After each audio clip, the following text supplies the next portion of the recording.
গতকাল আমাদের ভারতীয় জনতা পার্টির নেতা নরেন্দ্র দামোদর দাস মোদী মহাশয় তৃতীয়বারের জন্য প্রধানমন্ত্রীর শপথ বাক্য পাঠ করলেন।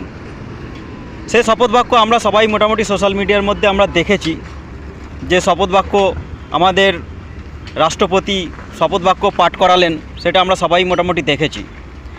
তো ওখানে সমস্ত রাজ্যের মুখ্যমন্ত্রী, সমস্ত ভিআইপি মানুষদেরকে আমন্ত্রণ করা হয়েছিল যাওয়ার জন্য, সবাই গিয়েছিলেন, খালি একজনই যাননি। তো কী হয়েছে? যাননি তো কী হয়েছে? কালীঘাটে বসে উনি প্রতীকী প্রতিবাদ করছিলেন, প্রতীকী প্রতিবাদ। তো কী হয়েছে? আপনি ঘরে, আপনার ঘরে বসে লাইট বন্ধ করে অন্ধকারে ভূতের মতন বসেছিলেন, তো কী হয়েছে? তাতে কার কি যায় এসেছে? তাতে কি নরেন্দ্র মোদীর অনুষ্ঠানটা কি বন্ধ করতে পেরেছেন আপনি? বন্ধ হয়ে গেল তাতে? সমস্ত মানুষ আসলো, দেখলো, আপনার মেন্টালিটিটা দেখলো, জানতে পারলো যে আপনি কীরকম মেন্টালিটির মানুষ। আর সমস্ত বিদেশি রাষ্ট্রপ্রধানগুলোও এসেছিলেন, তারাও দেখলেন যে আপনি কীরকম মেন্টালিটির মানুষ। তো কি হয়েছে তাতে?